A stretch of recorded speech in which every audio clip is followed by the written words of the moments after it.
Muller's final Der Klassiker was lackluster. Madrid and Barca both grind out wins.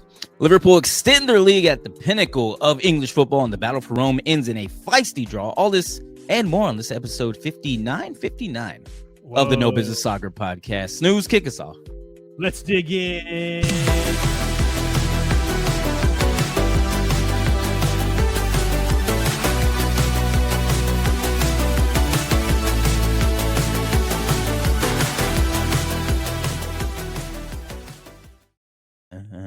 Welcome back, everybody, to the No Business Soccer Podcast, episode 59. That's crazy. Doesn't feel like we've been hanging out that long, but here we are. And we got the full fam. I am your host, Snooze. And, of course, J-Fam, the Brainiacs on the ones and twos. Danny P, he couldn't make it today. He's got some, what would you call that? House duties he's got to take care of? Yeah. He's got, got some duties, some man duties. He got homeowner issues, yeah. There you go, homeowner issues. And, of course, the main man that everybody comes here to see, Hype Man Vic. What you sipping on, dog?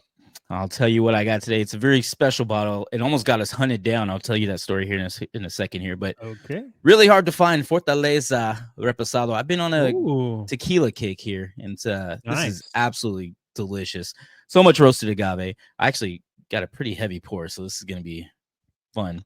But you also get a lot of barrel notes with the vanilla, caramel, and everything like that on this. It's amazing. But funny story. Huh? So I am a tequila guy, more so than whiskey. Oh, this is so good. And I'll tell you a short story. While I tell you this short story, go ahead and like and subscribe while you're here. It'd be nice. And you'll get maybe some other weird stories like this. But I had a friend come into town. He is actually stationed in San Diego, and I think that's about all I can tell you. The rest is confidential. But he came into town, and he came by the house, and we were just gonna have a nice chill night, maybe go eat somewhere, go to a bar or something like that. And he wanted to. I asked him if he wanted to take a shot of tequila. He was like, "No," being responsible. He's like, "No, I'll just sip one, whatever." But he also brought beer. Fair enough. Yeah. So I was like, okay, well, I got all these tequilas. Let me pour just a little bit so you can taste it, and then you can tell me which one you want to sip. So we do that, and we all have a beer. Then my other friend shows up. He got a beer as well. So we put all our beers on there. We drink this much tequila so far, and it just looked cool because all of it was right there on the counter.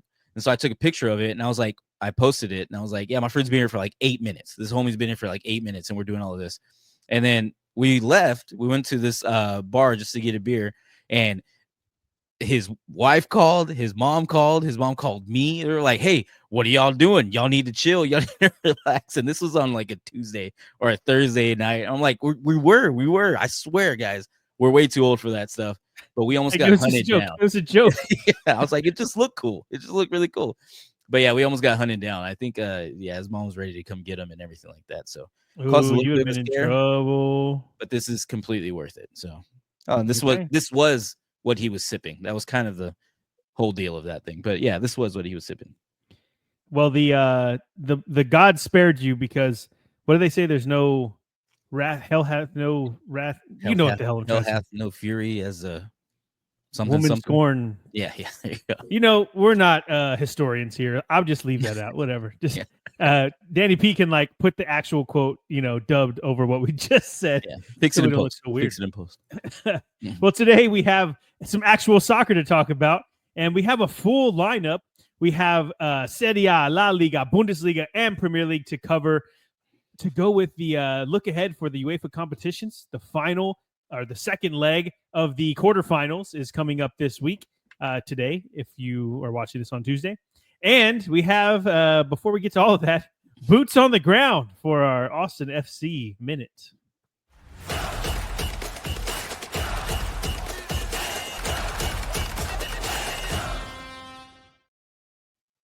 Yeah. Let me just say there's a reason I'm not wearing green today. Austin FC this past weekend got they ass whooped 5-1 by Vancouver. Vancouver, I think Brian White is their stars forward right now, who's just doing amazing things. He got a hat trick. It was just a bad time all around. It looks like we'd never played before together. Like the defense wasn't as good. And yeah, we just got our number called. They put a good whoop and took it behind the woodshed and beat the hell out of us. The only bright spot two bright spots actually was number one, Danny Pereira had a not a screamer, but a damn well placed ball, a knuckleball into the far corner of the goal from about 24 yards out. It was amazing. It was a great shot. I think he was up for best goal of the match day. And then also Brad Stuber saved a penalty. Brad Stuber still doing Brad Stuber things. Absolutely amazing. But those were the only two bright spots. Total of about 8 seconds in that whole match where we just looked absolutely terrible. It was not good. Wasn't fun. Nope. No, wasn't at all. Wasn't fun. You know, I don't even want to talk about it anymore. I'll let you. I have nothing to say. We're good. We can go on. That's we don't got to talk about it. Yeah, I'm good. All right. Well, we'll get into some good stuff today, and I think we'll start off in Italy. How about that? Oh, as he's getting the floor. My bad. You're good. To Serie A.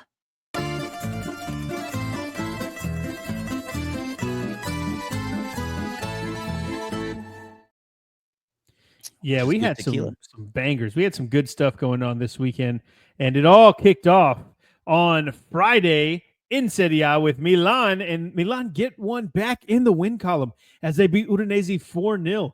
Reinders and Leao get back on the score sheet after a couple matches away, and all is good in Milan. On Saturday, Venezia get a massive 3 points as they beat Monza 1-0 and draw themselves level on points with Empoli in the relegation battle. We'll find out more about that, what the table looks in just a second. Things got very, very interesting at the bottom of the table after this result. I'll just put it that way. Inter take care of business with a 3-1 home win over Cagliari, and they can almost taste the Scudetto now. Arnautovic had himself a game with a nice goal and an even better assist. Check it out. It was really fun. Juventus get a 2-1 win over Lecce thanks to goals from Yildiz and the Coop Miner's daughter. I've been waiting to use that nickname. Juve have gotten themselves into prime position to finish the Champions League with this result. On Sunday, Atalanta stopped the hot Bologna's unbeaten streak with a 2-0 home win, or hot Bologna, as Vic would say. Atalanta hadn't scored or won in 3 matches. Retegui changed his hairstyle, and he looked amazing and had a goal and assist to go with it. Is that a coincidence, Vic? I think not. Fiorentina go 0-0 with Parma. That's now 5 straight Serie A draws for Parma, which is pretty insane. Verona and Genoa go 0-0 as well. Como 1, Torino 0. And I said in our preview for this match that if Como believe they are going to take the next steps to be in a Serie A and be a mainstay in the Serie A, this is the type of match they needed to win, and they got it done. Well done, boys. Well done. Claps for you. We can't clap because it's kind of loud in the mic. What can we do? We got to figure something out. The Derby della Capitale ends 1-1 in a 1-1 draw, and we'll dig into this one in a second. And then just today, Napoli get I didn't put the score. Was it a 3-1 or 4-1? I think 3-0. 3-0. 3-0 win over Empoli. Yeah, I'm getting the other scores. There was a couple of just butt whippings today. And then, of course, we had one in the Prem that we'll talk about in a little. But either way, Vic, after this match day in Serie A, match day 32, what does the table look like, sir? Well, the table looks very familiar on top as all the top 4 teams got a win this past weekend.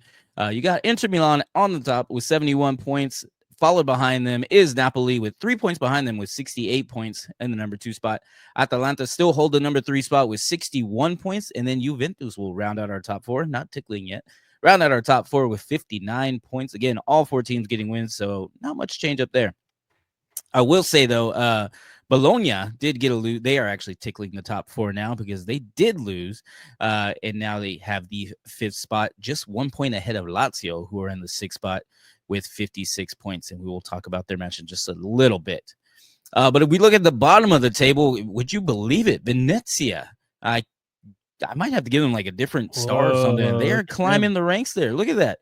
In the 18th spot with 24 points, definitely climbing out from the basement. They only have 1 loss the past 6 games, or what we can see there. And is it too early to say they are in form? Pretty crazy, right? In the 19th spot is Empoli after their butt whooping they took today. They have 24 points as well. Of course, they're behind Venezia on goal differential. And then, boy, oh boy, Monza just still holding up the rest of the table. A good, nice, solid foundation that Serie A has, as they only have 15 points, doing their best to stay at the bottom with 3 straight losses for them. Not looking too good for Monza here. And, yeah. Anything you want to call out on the table before we kind of move ahead? Or No. I think the story that I was thinking to talk about was Venezia, how they kind of pulled it out and they just decided to flip the switch and get it going. So yeah. They're looking pretty good. I mean, they're prime position to get out of relegation, and I think, man, I want to say around week 12, we wrote their obituary, as Daniel Cormier would pretty say. much. Like They were bad. I mean, this yeah. is not a good team for most of the season, but all of a No. sudden they decided they were just gonna, hey, we'll get some draws. The only problem is whenever you get 1 point, like they could have been in the safety zone a while back if they just got a couple more wins. So, yeah, that's true. Exactly. It didn't happen. It's all good. Well, one of the matches that didn't help anybody really is Lazio and Roma. They had the battle for Rome this weekend. Tell us a little bit more about that match. Yeah, the Derby della Capitale. I don't even know if that's actually how you say it, but I'm gonna say it that way because it sounds cool, Capitale. Like yeah. And first off, what I will say is that the atmosphere for this match was amazing. Our old stomping grounds, the Stadio Olimpico. Man, the Romans had that place rocking. And if you're watching this match, the first half felt like it was all Lazio, in my opinion. They had the best chances. They had the sharper looking squad. They looked more dangerous, but it was 0-0 at the half. And you know what happens whenever that comes up, Vic, whenever you don't take your chances, almost what we call a whiskey dick performance here. But they did look more dangerous, and they came out in the second half, and Romagnoli made sure that changed quickly as he gets a header, and the ball goes in the net within, I think it was a minute of the restart after half. And yeah, then it started to feel like Lazio gained the momentum. It wasn't until the 68th minute that Roma got the equalizer, and it was due to a ridiculous long-range shot from Sule. He hit it perfectly where, if you haven't seen it, it hits the crossbar at an angle that goes perfectly down and inside the goal. And then there's nothing the keeper could do. Like, it's just a quick bing, bing, bam, and it's done. You like that? Bing, bing, bam. And then, all the sound effects. Anyway, the problem was nobody saw it coming, and the crowd went wild. The Roma side of the Stadio Olimpico was going insane. And overall, at the end of the match, it felt like Lazio were the better side on the night. And they just didn't get the second goal, and so they end up splitting the points. The result does mean that Lazio stay above Roma in 7th. As we were talking about it, Roma could have made that jump, but it is 2 consecutive draws for Roma now after their 7-game win streak, and they're still looking to get a win in that column after these 2 draws. So, excuse me. So, yeah, that's kind of how the match went. And honestly, like you were saying, it didn't really do either team a favor. But what I will say is that it was chippy. Everybody was taking those tackles a little bit, further than they need to be. Everybody was pulling out a little bit later. People rolling around, getting hurt, shoving after every whistle. It was pretty cool. It was a lot of fun to watch. The match ends 1-1. And I don't know who you would say would, they always say, like, who dropped points. I don't know. I feel like it was kind of even here. And Lazio and Roma, they're still within distance of getting into those European places, Roma specifically. So it's going to be anybody's match. And I don't know who's going to get it the best of each other going forward. But yeah, I think it was a good starting place for Roma. And, we are biased here. We like Lazio, but I'm not, Roma's, that's been incredible, their turnaround. I was thinking about ideas for the show once the seasons are over, and like talking about biggest surprises or biggest, whatever in each league. And Roma has to be that, right, Vic? Like, where they've come from, firing 2 coaches and freaking starting off without a win in 7 matches or whatever it was. It's just insane. But yeah, this match wasn't their best one. Yeah, now they're gonna have a chance to get into those European spots, and just you would never have thought that. Kind of like when we were talking about Venezia earlier, we wrote them off. We almost kind of wrote off Roma at the beginning. Yeah, did. But we know it's a long season. It's just, at that time, it's even hard to have that conversation with them. So it was pretty crazy, and they're doing pretty well now. I think they both they have Genoa and Verona. I don't know who has who next, but those are below middle of the table teams. So we'll see who wants it more, who's going to fight for those European spots, and it's going to be pretty interesting next week. And you'll get more on that on those matches come out this Friday, I believe, on our European look ahead for the weekend. So again, be sure to like and subscribe. That'd be the best way to get those videos as soon as they come out. Yes, and I know that there's a lot of Serie A fans in YouTube, because every time I'm going and doing research and checking out all the highlights for the matches and all the stuff that's going on in Serie A for that weekend, the comments are insane on YouTube. I don't know if it's just because there's a lot of Italians watching the matches on replay or whatever, but yeah, it is La Liga has like Barca and a couple of others, Real Madrid, but in Serie A, I feel like it's every single team. So please, if you like Serie A, follow us, because I mean, there's not a lot of podcasts out there that you can check out. We do it pretty good. Okay, let's move on, Vic. Let's go to Spain. Let's do it then to La Liga.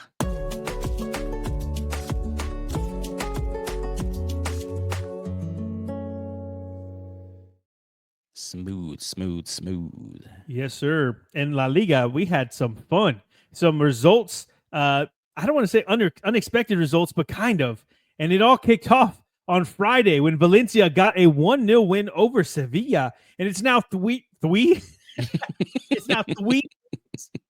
Wow. Why you say it like a baby? You're doing that, right? You're a new dad. You're doing that baby talk. Yeah. I'm used to talking to my daughter all the time. It's now twee.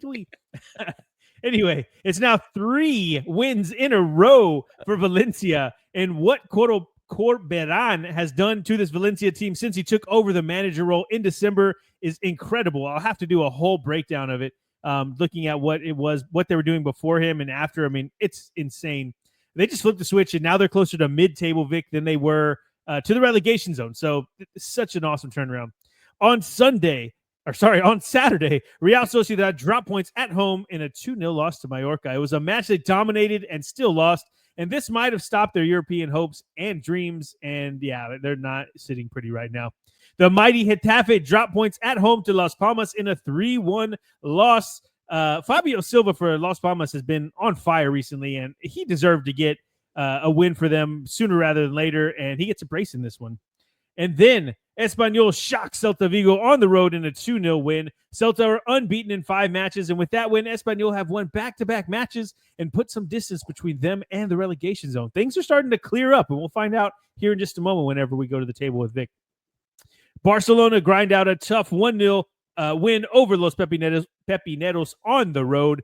Leganés put up a hell of a fight, but an own goal was the difference. One thing that I want to talk about in this match, though, is Rafinha, because he tracked back and blocked a surefire goal, which would have led, obviously, to them not getting a win here. And that was amazing, and it was needed. And it makes it all the more amazing when you think about this dude. He might be a Ballon d'Or winner, and yet he's still tracking back, running from that forward position all the way back to get a block in. I mean, you got to love it. Like, that's for the team stuff right there. On Sunday, Osasuna get a 2-1 win at home over Girona. And something that I've never seen before, Vic. I mean, maybe I've seen it before. I just can't remember. Girona might be relegated the same season that they were playing in the Champions League. That's just insane. I'm not sure I've seen that before. Real Madrid stay on Barca's heels with a testy 1-0 win of their own. Camavinga's goal was so good. He hit the ball sweetly. But the talk of the town is Mbappe ninja kicking a dude in the shin and getting a straight red in the process. The coach, who was Ancelotti, was suspended because of card accumulation. But the coach, I think, was the assistant manager, someone like that, caretaker, whatever you want to call it. He said it wasn't violent and Mbappe wasn't doing it on purpose. But if you watch it, it looked like he was auditioning for the Ninja Turtles movie coming out, because he freaking flew in and just ninja kicked that dude in the shin. It was insane. Vic, before we move on, did you see it? And do you want to like? I did, and I was with the ref, and the first time I was like, "Oh, it's just a coming together. Like, it wasn't bad." And then they show the replay. I'm like, "Oh, he like went for a kick. Like, he went to just take him out. Yeah, he did everything just with his foot, cleats up and everything. That was crazy. I was kind of like dumbfounded. I was like, I couldn't speak. I was like, why would he do that? Why would Mbappe do that? Like, what was he thinking? The best player on the planet. Like, why do you need to do that? And what I haven't seen, though, what I didn't get to see is usually something like that happens in retaliation, right? Like, the guy doesn't just see a guy and then go and kick him like that. So I have to check it out to see if there's a coming together, or if that guy was talking, I don't know. It's just hard to think that Mbappe just did it. There had to be some back and forth there. Not to say that it would make it better, but still, just crazy. Yeah. Anyway, okay, moving on. Betis lose 2-1 at home to Villarreal, and we'll dig more into this one in a second. Athletic Club get a 3-1 win over Rayo Vallecano, and Sunset gets a brace. Nico Williams gets a goal, and San Mamés was packed, and the atmosphere was insane. This is what it's all about, folks. I got to say, I was FOMO sitting on the couch. We've said it before. We have a bucket list of stadiums we want to go to, and this is definitely San Mamés is on that bucket list.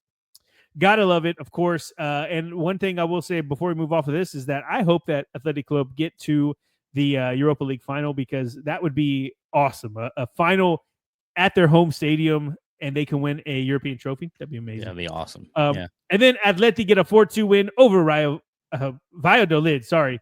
And that's not it's not looking good for Valladolid. They might be relegated already. We just haven't heard about it. So, Vic, where does that leave us after match day 31 in La Liga? Yeah, well, it looks very familiar again on top, because all top 5 teams this time got a win, so not much has changed. Barcelona, of course, still in the number 1 spot with 70 points. Real Madrid 4 points behind them with 66 in the number 2 spot. Atletico Madrid are 3 points behind them with 63 points in the number 3 spot. And then Athletic Club round out our top 4 with 57 points, clear 6 points behind Atletico Madrid. Tickling our top 4 is now Villarreal, standing out as they have 51 points. They just beat Real Betis, who are in the number 6 spot with 48 points now. And kind of see, we did have a lot of questions about that one to see who was more for real this year. And turns out Villarreal answered the call. But taking a look at the bottom of the table, who have not picked up at all this year, Las Palmas are in the 18th spot. They have 29 points. They would be the first team relegated if the season ended today. Leganés in the 19th spot with 28 points, just 1 point behind them. And then holy guacamole, my voli doli. Still, I don't know how they're not mathematically out yet, but doing their best to stay at the bottom. They have 16 points on a 5-game losing streak again. And 16 measly points, holding up the rest of the table. Again, a good foundation for the La Liga table. Anything on the table that you want to take a look at or call out first? No, every table is starting to just flesh out, I guess is the word I could use. Because if you look at the top 4, and we've heard now, right, it might be top 5, or it probably is top 5 to get into the Champions League in La Liga.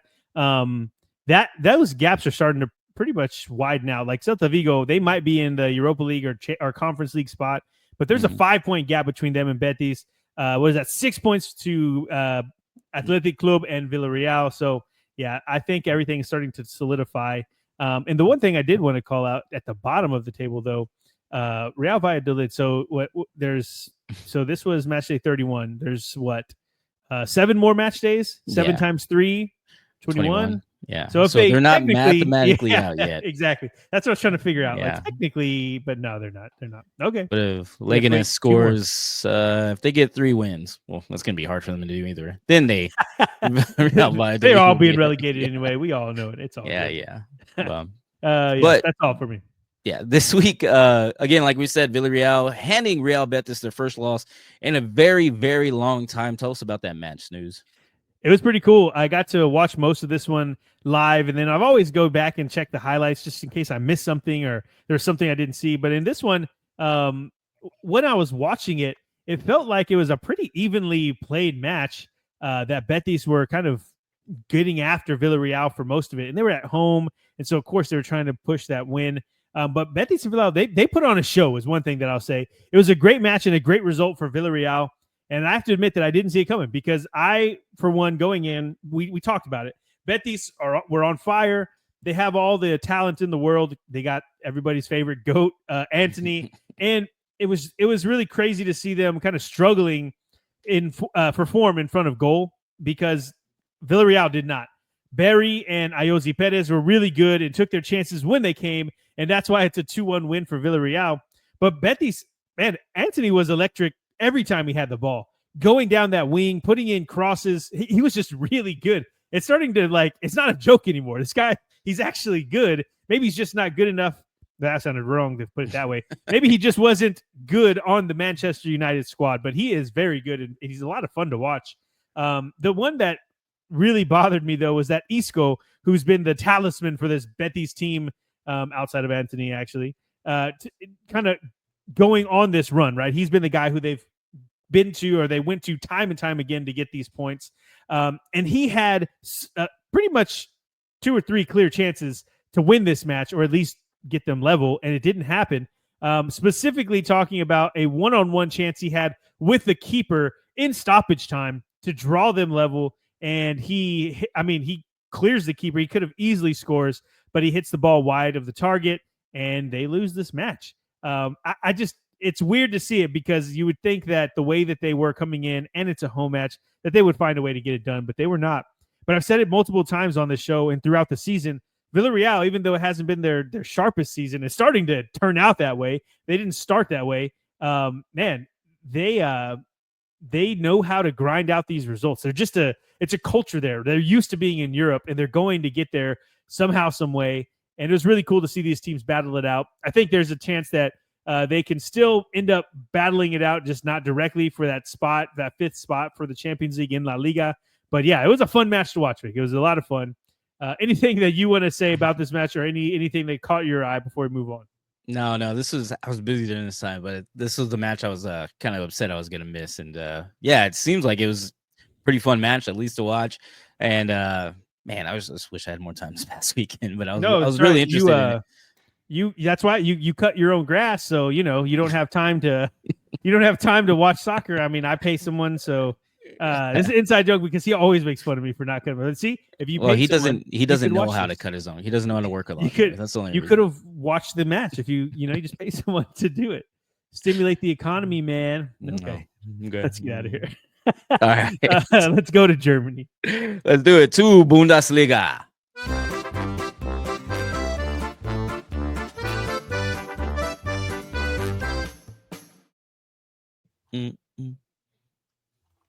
Sorry. All right. Sitting there typing over there. You know what I mean? I know. We can't multitask here. Come on. Are you professional or not? I'm actually very bad at multitasking. Like I do things quickly and then go to the next thing, but I can't. My brain doesn't work that way. So, Okay. but let's get it started. In the Bundesliga on Friday, we had Leipzig beat Wolfsburg 3-2 on the road, and Leipzig almost found a way to lose a match. They were 3-0 up in against a Wolfsburg side who had lost 3 straight. But hey, Xavi was fantastic. Javi, however you want to say that. But either way, yeah. Simmons, Xavi Simmons. Is it Javi or Xavi? I've heard both. I mean, it depends. I think if you get, when I say Xavi, you know who I'm talking about because Alonso is coaching in the Bundesliga, and there's only one that's playing right now. So, but yeah, I've talked about it before. Leipzig, they just find a way to. I mean, they didn't lose this match, but it felt like it by the end of it. They get 3 points though. On Saturday, Hoffenheim get 3 much-needed points at home in a 2-0 win over Mainz. And Vic, do you remember maybe a month or two ago when we were thinking Mainz might sneak into the Champions League? Yeah, that's not happening anymore. They have been on a terrible run of form. I think even without saying it, you gave them their flowers, and then I didn't remember. I know so what happened. You didn't say it, but they just. I was thinking it though. I was thinking, yeah. Yeah, I was like, hey, if they get there's like a month where they had some tough games, and I said if they go through this month okay, then I'll give them their flowers, and they won maybe one of those 5. Maybe 2. So yeah, I didn't do it. It wasn't my fault. Freiburg stunned Gladbach with the 89th minute winner to finish the match 2-1. Freiburg hadn't won in 5 matches, but they make a statement with this road win. Augsburg get a 2-1 away win at Bochum, and it was a brutal result for a Bochum squad as they had they tried to beat the 10 men of Augsburg and they had them on the ropes, Vic. They just couldn't get it done. Augsburg get the win here, an away win that's really good for them and not looking good for Bochum. Leverkusen and Union Berlin go 0-0. Wirtz was back, and it feels like Leverkusen lost all their will to fight once they got dominated by Bayern in the Champions League. It really does. They're jaded now. Not the same team we saw before. St. Pauli win the 6-pointer against Kiel 2-1, and this pretty much seals 2 things. First, it confirms Kiel's relegation status in my mind, not mathematically, of course.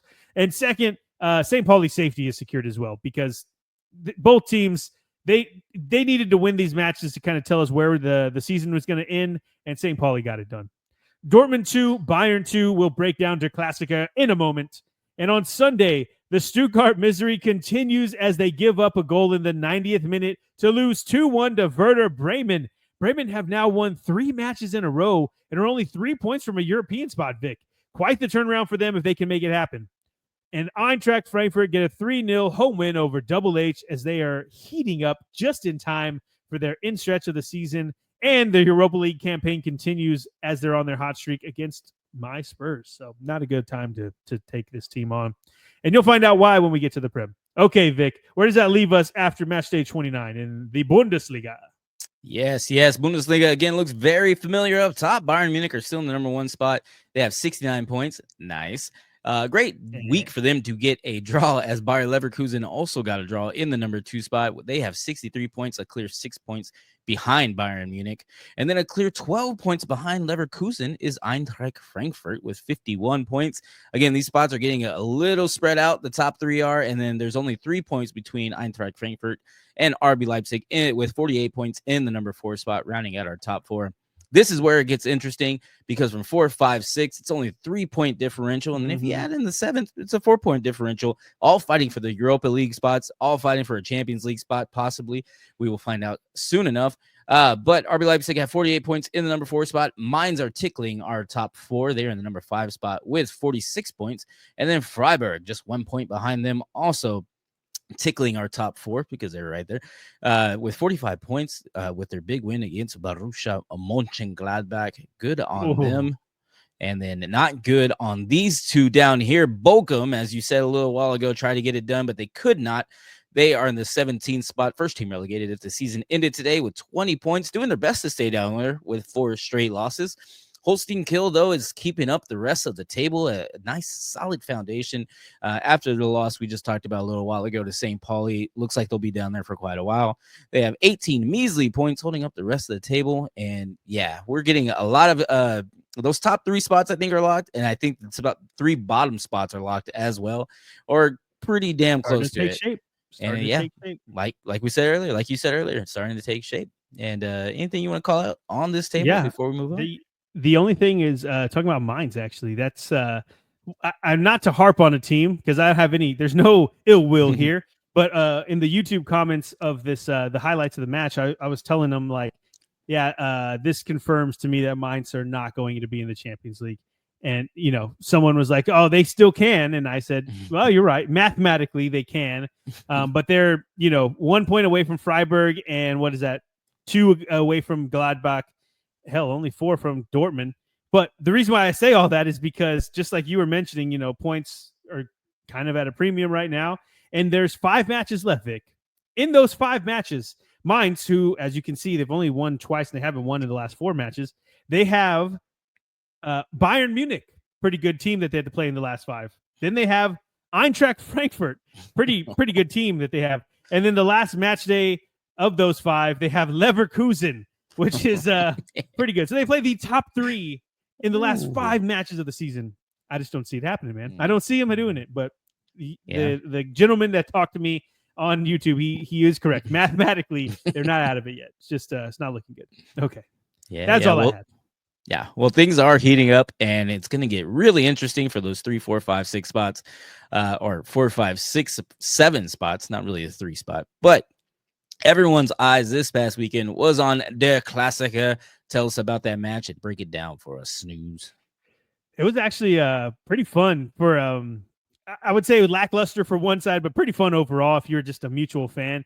Dortmund, they ensure that Muller's last Der Klassiker is not a win. And this match was amped up, had everybody on their feet. And they were in for a treat if you were at least not going for Bayern Munich, which it was in Munich. How could you not be? Most of that stadium was. Dortmund, though, they take a shock 1-0 lead, and that only added fuel to the fire because that place was on fire from the beginning. And it was an amazing atmosphere. Even after that goal, you could feel that there was a little bit of tension in it. But Guerrero gets Bayern level, and then Gnabry, however you want to say that, has a straight filthy solo run. I mean, I heard someone say that it looked like he was going down the slaloms on a snowboard or whatever, right? Our boy J-Fam, he's a little snow bunny. Boy goes all the time. But they said it looked like he was just slaloming through the mountains through to the goal, and then he scores. It was amazing. Just watch it. You'll know exactly what I'm talking about. And, man, that was it was quick back-to-back goals, and you felt at that point, hey, Dortmund shocked them. Bayern get it done. It's going to be a 2-1 win. But it was not meant to be. Anton had something else in mind, and he scores the 75th minute leveler, and that's where it ends at 2-2. And as expected, though, Bayern were fairly dominant through this one, Vic. They outshot Dortmund 28-11, and 11 of Bayern's 28 shots were on target, and just 3 of Dortmund's were. And they obviously got 2 of those to go in. This result would have been so much more it would have been so much more important, I guess is the word I'm looking for. But Leverkusen they had already drawn with Union earlier. So Bayern knew that a draw was fine. Keep their 6-point gap to them. And the thing that they really were, I don't know, interested isn't the word, but the thing that's on their mind the most was don't drop 3 points, don't lose, and then also stay healthy, because what they're trying to do in, the most important thing is get a Champions League win over Inter Milan, and that's right around the corner. So they get a draw, and I think it felt like the stress levels were maybe a little lower because of Leverkusen's earlier draw. But the thing I will say, though, is for Dortmund, this is a fantastic result. Going to Munich, getting a point, going home, and they're still 4-0 down to Barcelona in the Champions League. So they have a chance, Vic, but probably not going to happen. So good that they got a result in the Bundesliga, since they probably won't make it further in the Champions League. But overall, yeah, it was a fun match. It was a fun match. That place is popping. Actually, keep talking about my boy J-Fam on the ones and twos today. He's a snow bunny, but he also went to Munich, and he went to a game at the Allianz Arena. And he brought me back a hat back in the day. So, it's right. his old stomping grounds. And that place, but I bring it up because that place was amazing. I'm sure the atmosphere is fun all the time, but it just seems like it was amped up, turned up to 10 all the way, because Dortmund was there and they hate each other. Okay, Vic, anything you have on this one? Yeah, it's funny. Like, I like hats. That's weird. I didn't get anything. I wear hats. Yeah. I think this was like podcast. I don't understand. Probably like 2010. Yeah, it was a long time ago, so no big deal. I mean, I've known him since middle school, but I guess 2010 is 2010. I guess middle school. That's crazy. Yeah, I will say, Borussia Dortmund with their win, it's got to give them some sort of good morale boost, because Mönchengladbach in front of them, Freiburg, Mainz, Leipzig, all have not been in the best shape. So, I mean, they're primed to kind of jump in front of them, and they can. The other teams can easily drop some points. So, yeah, it's going to be pretty interesting. Like we said, we've been saying, I mean, the top 3 are locked, but 4, 5, 6, 7, really interesting around there to see who's going to get in these European tournaments. Yeah, we've talked about how La Liga is starting to take form, and there's actually a pretty good points gap there. Bundesliga is probably the most fun because there's the least amount of gaps everywhere, right? It's like fairly condensed everywhere out throughout.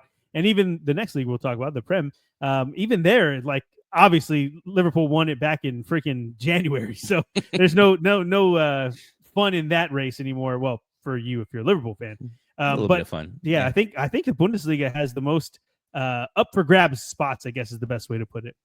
Yeah. Okay, well, we'll see how it all plays out. 5 more match days left in the Bundesliga, and now let's turn our attention to England. Let's do it to the Prem.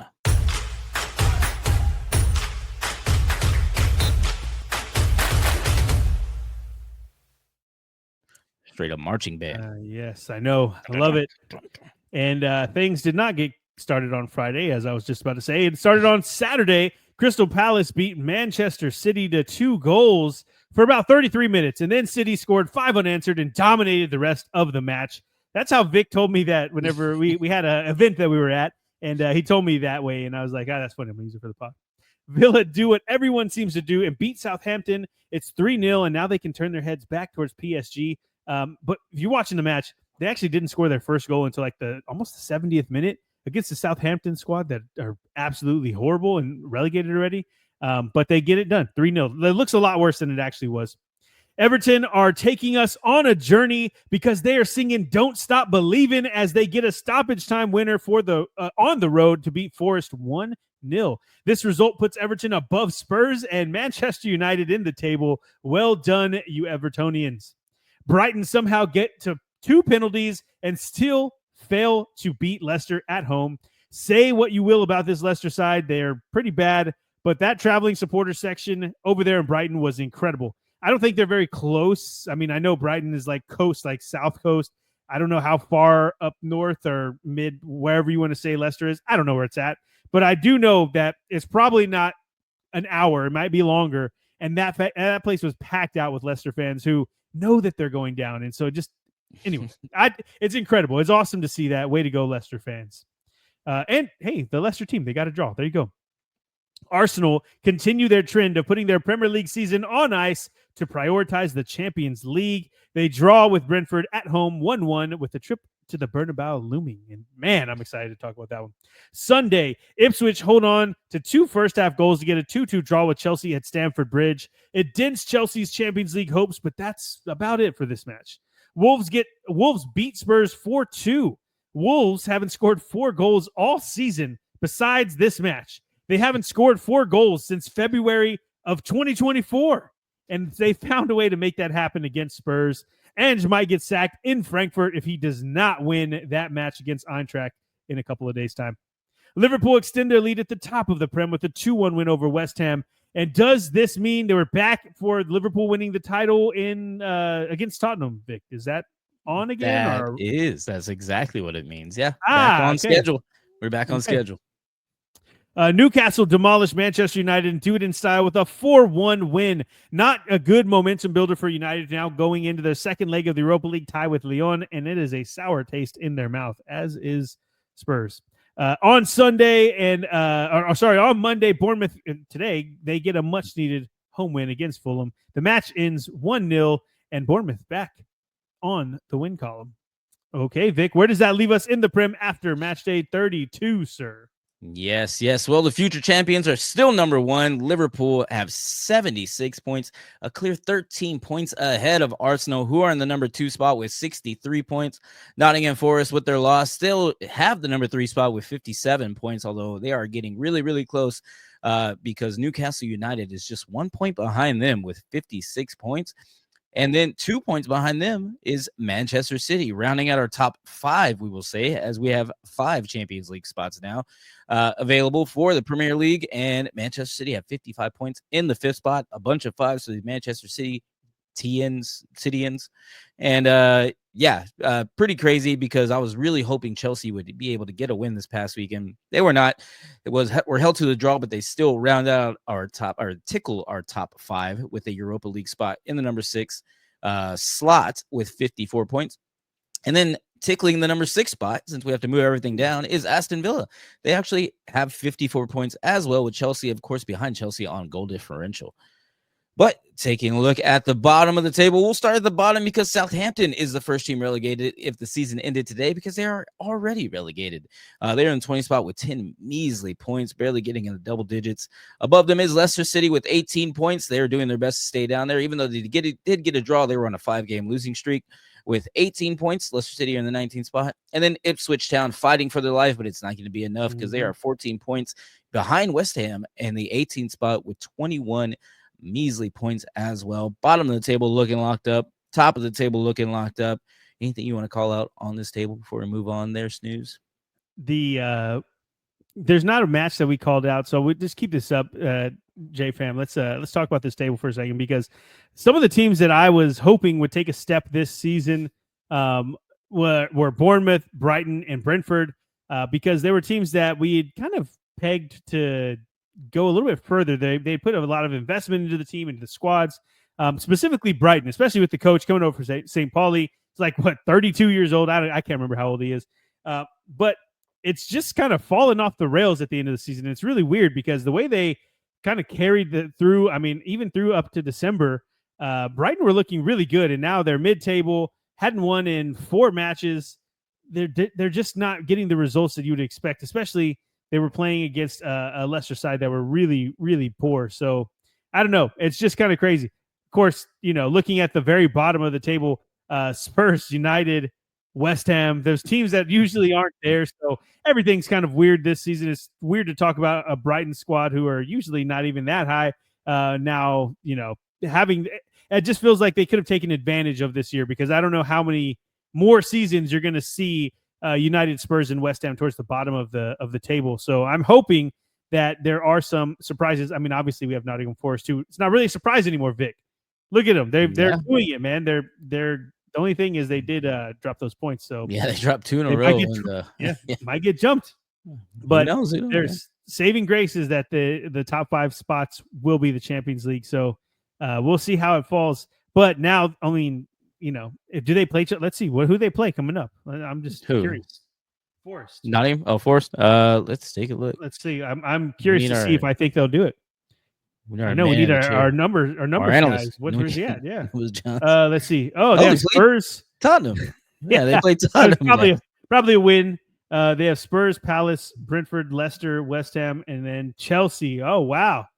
So that Chelsea match might be real big, but I Yeah. don't see them losing before that. I mean, maybe they drop points to Palace, but they're definitely beating the other team. So, anyway, okay, it's looking good for Forest. I guess if you're a Forest fan, there you go. We think that you're going to get in. There's good enough gap. Just stop dropping points. We need to get at least a win next week, or at least a draw next week, I guess I should say. Yeah, we'll see. Yeah. They are still in the driver's seat, but there's only 3 points between Nottingham Forest in the 3rd spot and then Aston Villa in the 7th spot. So there's going to be a lot of mix-up coming out in this last 6 games I think we have, and it's going to be pretty interesting to see what's going on. I just know I'm going against Manchester City, and I was so upset that Chelsea could not get a freaking win and get them leapfrog over Manchester City to get that Champions League spot because, man, it would just be cool to see Manchester City not in the Champions League. I'm just a hater right now, though. Against Ipswich as well, right? That's who they played. Yeah, Yeah. that was the craziest thing. Seeing, Yes, I know. Southampton didn't get a point, but Leicester and Ipswich getting points, and still, I mean, doesn't mean anything. Yeah, the table is pretty much locked up, like you were saying, top to bottom. But they're still jockeying for position. It would be, I don't know how to say it other than like a heartbreaking moment for all Forest fans if they don't end up getting into the Champions League after being there pretty much all season, and they just like fall out and end up going to the Europa League. Which, I mean, granted, it's probably better for them in the long run. They can get more money for being in the Champions League, but if they're actually wanting to contend, they probably should be in the Conference League or the Europa League. But yeah, it'd be like a sour taste in your mouth. You know what I mean? Like, we wanted something. Yeah, what a story! What a story this whole year for them to trip up at the end. That would suck. Exactly. Yeah. Okay. But I think no. The most important part is, as we alluded to earlier, now puts the schedule for Liverpool to win the title at home against Tottenham. Can you think of a better way to win? Snooze, can you think of a better way to win the championship? No, but see, it doesn't really affect me, my heart at all, because they've won this already. Like, they could call it now and they've already won it. There's no, yes, it's mathematically what we're talking about, but it's it's happening. Like it's gonna be a thing anyway. How does that change though? Does that mean like Liverpool would need to drop points and Arsenal would need to? Yeah, duh. No. So I think Arsenal has 18 points left. That would get them to. Let me check. That would get them to 81 points. So we have 76. So we need 2 more wins to get 82 points. And that would be if we get 2 wins in a row. I think we have Leicester next. I'm pretty sure we have Leicester next, which. Yeah. And then we'll play Tottenham at home. And I'm just hoping we'd get it done at home. And something you said that you haven't brought up yet is that if we do get a win against Tottenham and we win the title there, then Tottenham was responsible for the first relegated team and then the championship team as well. Oh, yes. That's right. Because the top and bottom, baby. Let's go. Yeah, we're calling it this year. Yeah, you think it's a bad season. We run this. That's what happens. Okay. Yeah. You decide what goes on in this league right here. Exactly. Y'all got Southampton relegated and gave the title to Liverpool, baby. That's how we do it. I thought that was hilarious when you said it. The crazy thing about this season, though, is that for as bad as Spurs and United, and this what I'm about to say might not matter at all in next week, but as of right now, the Champions League could still be won by Aston Villa or Arsenal. The Europa League can still be won by Manchester United or Spurs, and the Conference League probably is going to be won by Chelsea. So if Aston Villa or Arsenal win the Champions League, obviously they're back in the Champions League. But it makes more sense for my story. It makes more sense for Aston Villa, because if they win the Champions League but they don't get into that top 5, then they're automatically in the Champions League, and then the Champions League goes to the top 6, which is just crazy. Mm-hmm. And then half the pool for Premier League is crazy. And then so that's if someone wins the Champions League, if Aston Villa or Arsenal. But if Spurs or United win the Europa League, they also get in the Champions League, which would push that down even further. I mean, it's insane. It's just crazy. So we've got a lot on the line, but like I was saying, everything's kind of taking shape. Everything's falling into place. And we should find out way more about all these scenarios. They're going to start disappearing in 2 weeks time. So okay, Vic, anything else you want to talk about in the Prem? All good here, sir. Okay, I think let's wrap it up with a little bit of the UEFA competition talk, and we'll go home. So let's go to the UEFA competitions.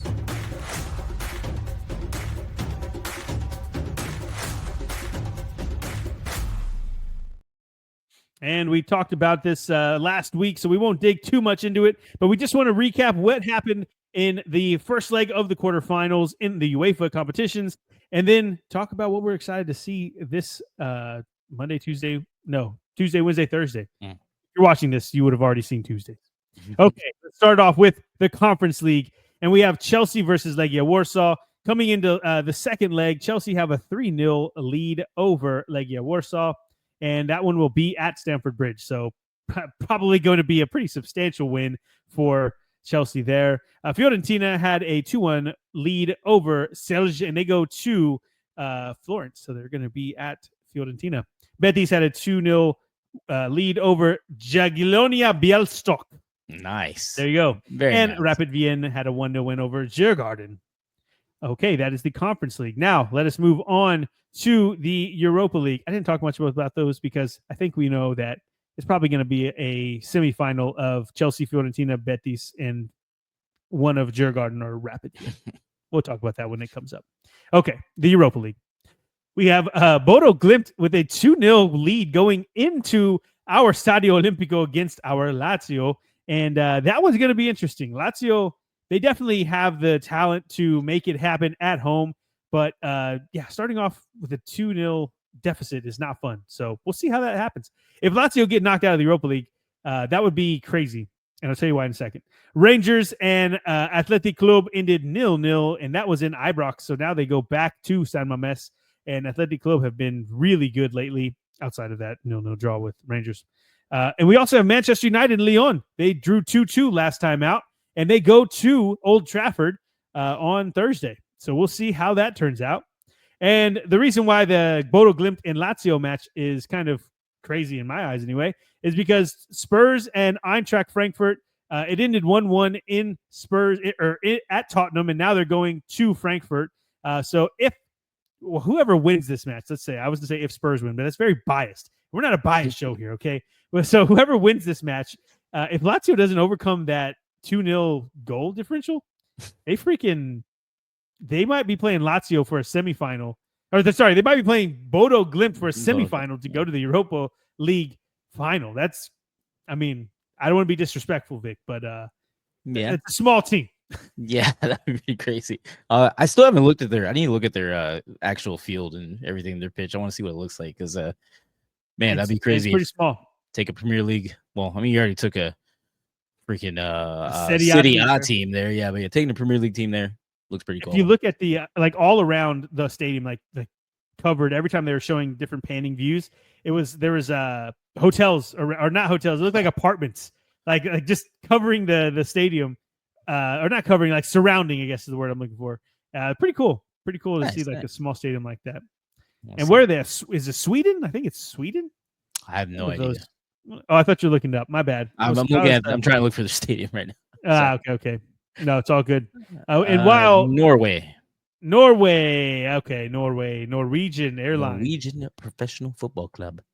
There we go. Bodo Glimt. By the way, they have the same chant that we've heard at pretty much every soccer club or game we've gone to around the world. I guess I could say, even maybe Mexico, maybe not, but at least in Europe, they do the da da da, and they clap. Like we do ATX, ATX, right? Yeah. And then Slavia Prague. It was Slavia Prague, right? Yeah. This one they did Bodo Glimt. Clap, clap, clap. And I was like, this is just a thing. This is probably not interesting for anybody else, but I had to bring it up to my point. And I was like, this is a thing. Yeah, that's good to know. Okay, let's move on to the one that everybody wants to talk about, the Champions League second leg of the quarterfinals.